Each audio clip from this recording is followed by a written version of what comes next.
राम भाइयों, सत श्री अकाल। कैसे हो आप लोग सारे के सारे। तो फाइनली आज इंडिया और इंग्लैंड का टेस्ट मैच चालू हो चुका है। और पहला दिन का खेल खत्म होने तक इंडिया ने 326 पे 5 विकेट खोकर पहला दिन का खेल समाप्त किया।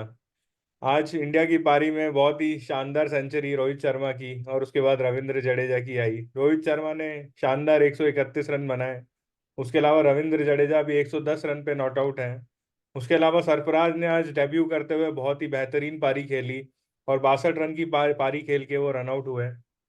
तो आज का दिन इसी तरीके का कुछ मिला जुला रहा इंडिया का, जहाँ पे एक दो विकेट मुझे ऐसा लगता है कि एक्स्ट्रा खोए। उस बारे में हम डिटेल में चर्चा करेंगे, लेकिन उससे पहले हम अपने अजीज विकल भाई को इनवाइट करते हैं और विकल भाई से जानते हैं कि आज के मैच में उनकी क्या प्रतिक्रिया है। तो राम राम विकल भाई, कैसे हैं आप और क्या चल लग रहा है आपको मैच का। राम राम राम अमरीश भाई। नमस्ते, सत श्री अकाल, hello and welcome all the viewers. जैसा कि आपको पता ही है कि रोहित शर्मा ने शानदार शतक मारा है और रविंद्र जडेजा ने भी। और डेब्यूटेंट सरफराज की अच्छी, मुझे तो सबसे कन्वीनियंस और सबसे स्किल वाइज भी सबसे अच्छी पारी सरफराज की लगी। और जैसा मैंने पहले लास्ट वीडियो में बताया था कि इंग्लैंड पेस पे ही आएगा, तो मार्क वुड ने अर्ली विकेट भी लिए थे इंडिया के। और और रोहित शर्मा को बाउंस पे भी टेस्ट किया, पर आज रोहित शर्मा ने अपने पुल पे मतलब ग्राउंडेड पुल मारे। फेस तो किया पर ग्राउंडेड मारे। मतलब पर्टिकुलर जैसे ऑस्ट्रेलिया और इंग्लैंड में जो वो हवा में सिक्स मार देता है और चांसेस देता है बॉलरों को, वो नहीं किया। तो मुझे, और जब कप्तान अच्छी पारी खेलेगा तो इंडिया अच्छा करेगी। और बताइए अमीश भाई। जी हाँ, बिल्कुल विकल भाई, बहुत सही बात कह रहे हैं आप कि आज रोहित शर्मा ने एक बेहतरीन कप्तानी पारी खेली है। उन्होंने अपने शॉट्स को रोका, बाउंसर खाए, काफ़ी बाउंसर उन्होंने शरीर पे लिए जो जो कि वो सिक्स लगा देते हैं। लेकिन आज जैसे कि सिचुएशन पता थी कि 3 विकेट अर्ली ऑन गिर गए थे, उसके उसके बाद रोहित शर्मा ने बहुत ही एक रिस्पॉन्सिबल इनिंग खेली। और रोहित शर्मा ने बताया कि वो अभी भी टेस्ट क्रिकेट में क्यों इतने बेहतरीन बल्लेबाज हैं और वो क्यों टेस्ट क्रिकेट को बेहतर समझते हैं। तो नो डाउट कि उन्होंने कप्तानी की पारी खेली और सारा का सारा जो प्रेशर है, सारा का सारा बोझ जो अपने कंधों पे लिया और उसका साथ बकायदा बखूबी जडेजा ने निभाया। तो दोनों की काफ़ी अच्छी पार्टनरशिप रही और उन्होंने इंडिया को एक ऐसा प्लेटफॉर्म दिया जहां से अब इंडिया अगर आगे 100-200 रन भी आगे जोड़ता है तो मुझे ऐसा लगता है कि इंडिया काफ़ी मजबूत स्थिति में रहेगा। और इंडिया जो है वो ये टेस्ट मैच इजीली जीत सकता है अगर लंबा स्कोर करे, क्योंकि चौथे पांचवें दिन नो डाउट इंग्लैंड की चौथी इनिंग में बैटिंग आएगी। तो वो काफ़ी टफ रहेगा इंग्लैंड के लिए खेलने के लिए। उसके अलावा आपको सरफराज की इनिंग्स के बारे में अगर आप कुछ कहना चाहें। सरफराज ने आज उनका डेब्यू मैच था और उन्होंने काफ़ी अच्छी स्ट्राइक रेट से बैटिंग करी। तो आपको उनकी बैटिंग स्टाइल कैसी लगी। मुझे तो बहुत अच्छी लगी, स्किल वाइज भी अच्छी थी। उन्होंने बॉल अच्छी लेफ्ट करी। बेन स्टोक में आते ही फास्टर फास्टर लगा दिए थे उनके खिलाफ। जी मार्क वुड को लगाया तो उसने काफी अच्छी बाउंसर को लेफ्ट किया। और लग रहा था कि जैसे लगता है ना कि बहुत डोमेस्टिक में रन बना के आया है तो फॉर्म जी लगी हुई है। तो उसकी फॉर्म लगी हुई थी ऐसा ही, पर पाटीदार के साथ ऐसा नहीं है। वो खेलते हुए भी इनकन्वीनियंस लगता है और लगता नहीं है कि उनकी फॉर्म लगी हुई है वो। मुझे लगता नहीं कि ज्यादा टाइम इंडियन टीम को सर्व कर पाएगा अगर ऐसे ही खेलता रहा। और मुझे बेन स्टोक की कप्तानी में भी इशू लगे। जब अर्ली विकेट मिल गए थे इन्हें, तो ये सीधे बाउंसर पे नहीं आना चाहिए था। इनको लाइन लाइन पे ही टेस्ट करना चाहिए था रोहित शर्मा को, क्योंकि रोहित शर्मा शुरू में बहुत फंसे भी थे। जी बहुत सारे डिसीजन रिवर्स भी हुए। एक दो बार तो आउट भी दे दिया था, एक दो कैच भी छूटे। तो अगर वो सीधे बाउंसर पे ना जाके लाइन लाइन पे सही लाइन पे टेस्ट करते मार्क वुड और एंडरसन, तो जल्द अर्ली विकेट मिल सकता था। पर एक बार जब सेट हो गए तो उसके बाद तो लंबी पार्टनरशिप लगनी नहीं थी, क्योंकि पिच तो बैट्समैन फ्रेंडली है। मुझे तो लग रहा है 450 500 जा रहा है इंडिया। जी बिल्कुल। और रजत पाटीदार के अलावा अगर आप यशस्वी जायसवाल या फिर शुभमन गिल को भी देखें तो आज उनकी भी इनिंग कुछ ज़्यादा अच्छी नहीं रही, उनका परफॉर्मेंस ज़्यादा अच्छा नहीं रहा। स्पेशली शुभमन गिल जो है वो फिर एक बार फिर जीरो पे आउट होके गए। उसके अलावा यशस्वी जायसवाल भी जब आए, उन्होंने 10 रन बनाए, ठीक ठाक जब टिक गए थे उसके बाद बहुत ही शॉट खेलने की जल्दी में बहुत रहते हैं वो। तो क्या लगता है आपको कि इन दोनों प्लेयर को क्या कुछ नया करना चाहिए, और क्या और लाइक अपनी टेक्निक में चेंजेस करने चाहिए कि ये लंबा इनिंग्स खेल पाए? यशस्वी जायसवाल फास्टर में थोड़ा फंसता है, नहीं तो स्पिन को तो बहुत अच्छा खेलता है। शुभम गिल की तो फॉर्म ही नहीं लगी हुई। वो लास्ट लास्ट मैच में भी उन्होंने 100 किया था, पर इतना शुरू में बहुत बचे थे, वो काफी कन्वीनियंस नहीं कंसिस्टेंसी लगा। नहीं था उनका। सही कह रहे हैं आप। पर पर अगर उनकी उनको उनकी वो 20 25 को कन्वर्ट भी नहीं कर पा रहे, और अभी तो वो उतना भी नहीं जा पा रहे। मुझे लगता है उनको ब्रेक दे देना चाहिए 1 2 मैच।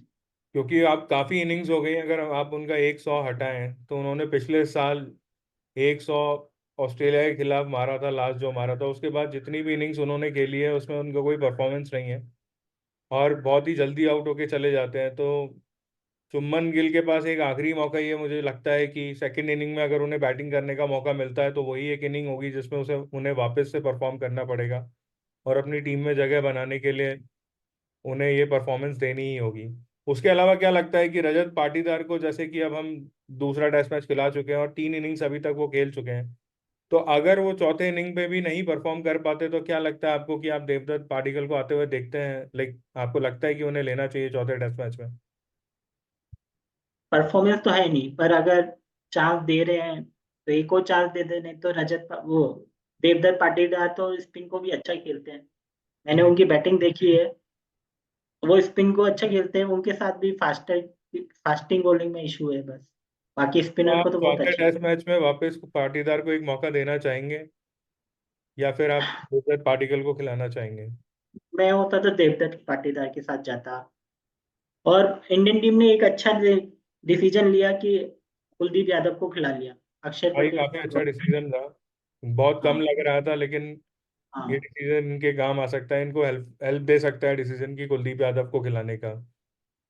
उसके अलावा आज के मैच में अगर आप इंग्लैंड के स्पिनर देखें तो एक हार्टली के अलावा किसी स्पिनर को विकेट नहीं मिला, और वो स्पिनर काफी इनएफेक्टिव रहे। मतलब तो आपको क्या लगता है कि स्पिन यहाँ पे इनएफेक्टिव रहेगी, या स्पिन का रोल भी कहीं ना कहीं आगे चल के मैच में तीसरे चौथे पांचवें दिन में आपको लगता है कि रोल प्ले मुझे करेगा? लग रहा है सेकंड कल आपको स्पिन दिखेगी इस मैच पे। थोड़ी बहुत।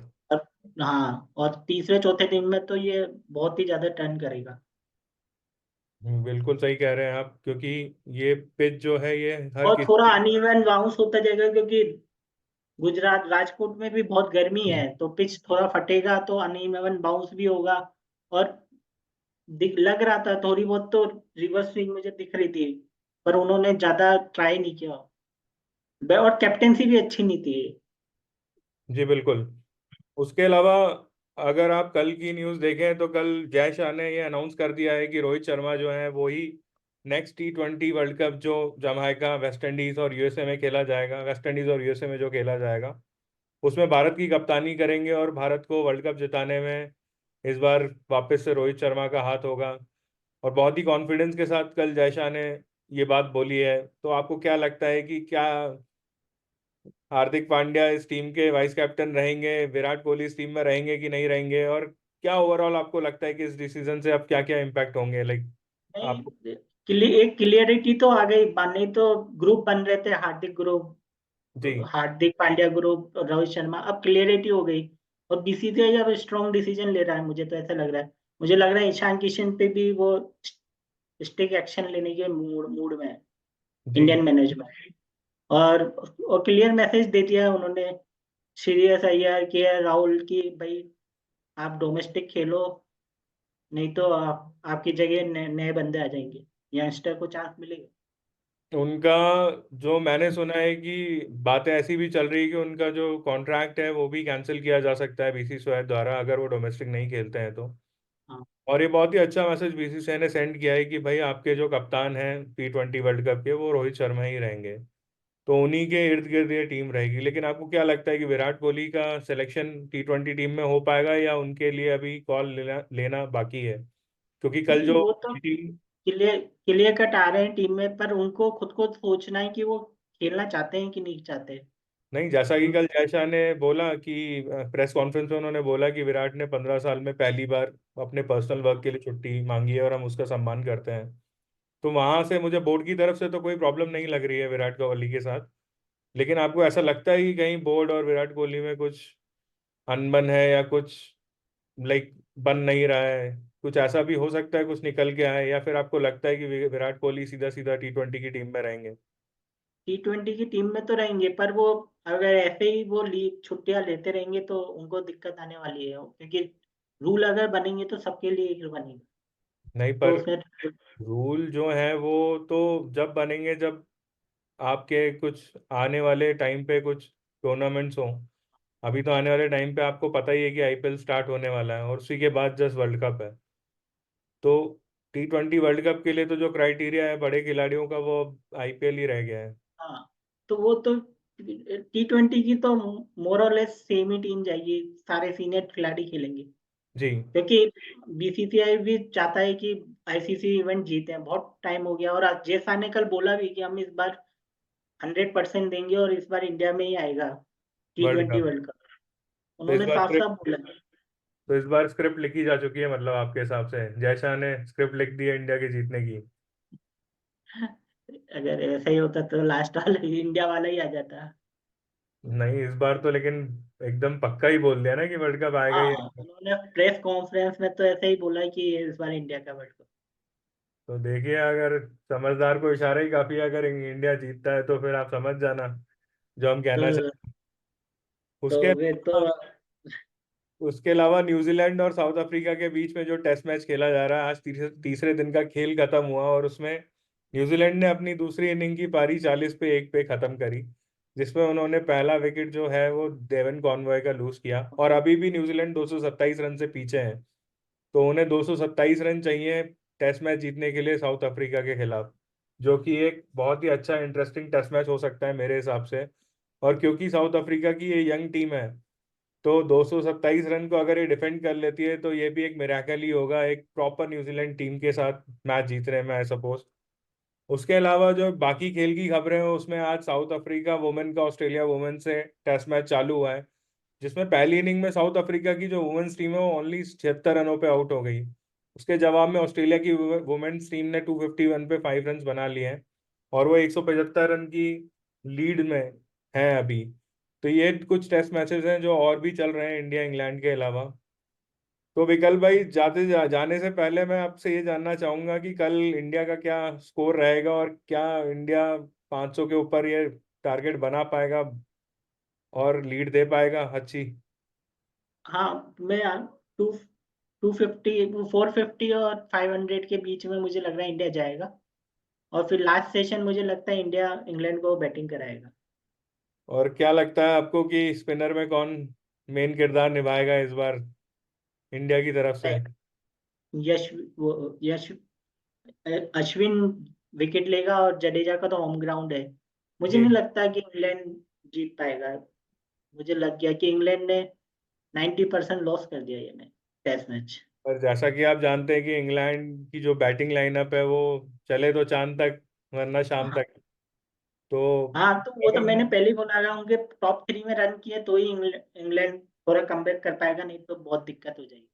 और फोर्थ इनिंग में इंडिया में बहुत ही मुश्किल है, चाहे 200 250 रन भी मिलते हैं तो इतना आसान नहीं था।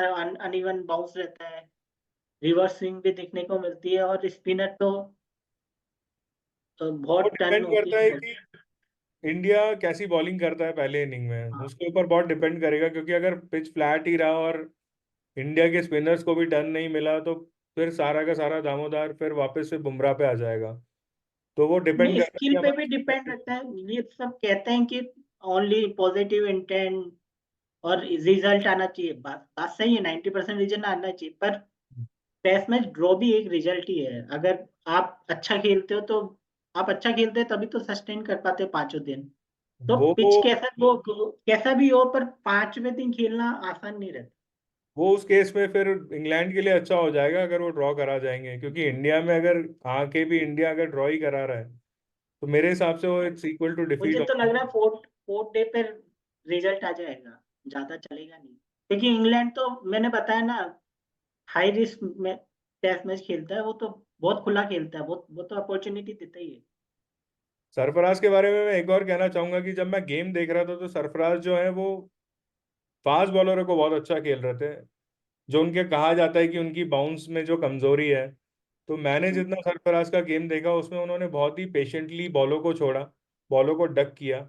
एंड जो भी लेग साइड से बॉल जा रही थी, जो भी लेग साउथ साइड से बाउंसर जा रहा था, उसे उन्होंने मारने की कोशिश नहीं करी, उन्होंने टच करने की कोशिश नहीं करी। वो हमेशा उस बॉल को बहुत आराम से बॉडी से छोड़ रहे थे। तो वो बात एक पेशेंस दिखाता है एक बहुत ही अच्छे बैट्समैन का, कि उन्होंने डोमेस्टिक खेली है तो कहीं ना कहीं वो पूरा गेम उन्हें रटा हुआ तो है। सरफराज तो अच्छा आज दिख रहा था, आज तो उन ऑन द डे उनका डे लग रहा था। वो तो रविंद्र जडेजा की सेंचुरी के बलि चढ़ गया। बिल्कुल। नहीं तो प्लस वो जो आज मिडिल स्टंप और ऑफ स्टंप से जो बॉल को आराम से वो जो लेग में फ्लिक कर रहे थे, लेग में टैप कर रहे थे, वो बहुत ही इजीली कर रहे थे, जो कि एक नॉर्मल स्पिनर पे आपको करना ही चाहिए अगर पिच नहीं हो रहा हो बॉल। तो कहीं ना कहीं सरफराज बहुत ही ब्राइट टैलेंट है, और आई सपोज कि टेस्ट मैच में उन्हें रेगुलर मौके देने चाहिए और उन्हें कॉन्फिडेंस देना चाहिए। क्योंकि कहीं ना कहीं अगर उनमें कुछ कमी होगी तो मेरे हिसाब से टीम मैनेजमेंट की कॉन्फिडेंस की कमी होगी। Otherwise he is a very complete batsman till now, जितना भी देखा है टेस्ट मैच के लिए। और कोई भी प्ले पूरा नहीं होता, वो तो खेलते खेलते पूरा बन जाएगा। अगर जी उसमें बिल्कुल। कमी भी होगी तो जी खेलेगा तभी तो निकलेगी। आप चांस तो दो उन्हें। चांस दो, कॉन्फिडेंस दो। And I think test matches और के लिए और स्पेशली इस इंडिया में। सरफराज का सफल होना इंडियन डोमेस्टिक के लिए भी अच्छा है, क्योंकि वो जी बात। डोमेस्टिक की प्रोडक्ट है। जी बिल्कुल। बिल्कुल सही कह रहे हैं आप। तो यही सारे अपडेट्स थे, और इंडिया ने जो है, जैसा कि हमने आपको बताया कि आज का दिन खत्म किया, और काफी अच्छा दिन रहा इंडिया के लिए। और 326 पे उन्होंने आज का दिन खत्म किया 5 विकेट खो के, जिसमें 2 शानदार सेंचुरियां भी आई हैं। एंड आई होप कि कल भी अगर ध्रुव जुरैल की भी सेंचुरी आ जाए या अश्विन के कुछ रन आ जाए तो और इंडिया का आईपीएल भी चालू हो रहा है, इंडिया वुमेन्स का का। आईपीएल भी चालू होने वाला है बहुत जल्द। उसके बारे में हम डेली आपको अपडेट देंगे। पर मुझे ऐसा लगता है कि अगर अश्विन और ध्रुव जुरैल अच्छा एक स्कोर बना गए तो इंडिया काफी मजबूत पोजीशन पे होगा, और उसके बाद इंग्लैंड को कमबैक करना काफी मुश्किल हो जाएगा। तो जाने ध्रुव से जुरैल पहले को तो लिया ही इसलिए क्योंकि वो बैटिंग अच्छी करते हैं। करता है, और स्पीड तेज से करता है, अच्छी स्ट्राइक रेट से करता है। और अभी डोमेस्टिक में वो शतक मार के आ रहा है। जी बिल्कुल बिल्कुल। फॉर्म लगी हुई है उसकी। तो जाने से पहले आप अपने व्यूअर्स दर्शकों को कुछ कहना चाहेंगे, कुछ मैसेज देना चाहेंगे? भाइयों, ज्यादा से ज्यादा सब्सक्राइब करो, जी। शेयर करो, और बेल आइकन की घंटी बजाओ, और वीडियो पूरा देखो। बहुत सारे बस व्यू ही कर रहे हैं। जी सब्सक्राइब नहीं कर रहे हैं तो प्लीज़ आप सब्सक्राइब करिए। लेकिन आपने सिर्फ भाइयों को बोला, आपने बहनों को नहीं बोला, तो आप अपनी बहनों को भी कुछ कहना चाहेंगे एंड तो उनको भी बोलिए सब्सक्राइब करने के लिए। मेरा मतलब है सबके सब सारी फैमिली सबको सब्सक्राइब बोलिए, करो। बिल्कुल। नहीं, हाँ। आपकी बहनों को भी बोलिए, मैं ये कहना चाह रहा हूँ। हाँ, बहनों सब्सक्राइब सबको करो। बोलियो, भाइयों बहनों प्लीज सब्सक्राइब करिए, और प्लीज देख के भी जाइए और उसे सब्सक्राइब भी करिए, उसको शेयर भी करवाइए, उसे लाइक भी करिए। और ऐसे ही हम कंटेंट बनाते रहेंगे, और कुछ भी सजेशंस होंगे तो आप प्लीज हमें बताइएगा, हमें कमेंट करिएगा। आपके कमेंट्स का इंतजार रहेगा हमें। तो thank you so much. Vande Bharat, जय भारत माता की जय। वंदे मातरम। जय हिंद, जय भारत, नमस्ते। नमस्ते नमस्ते guys, thank you thank you, thanks a lot.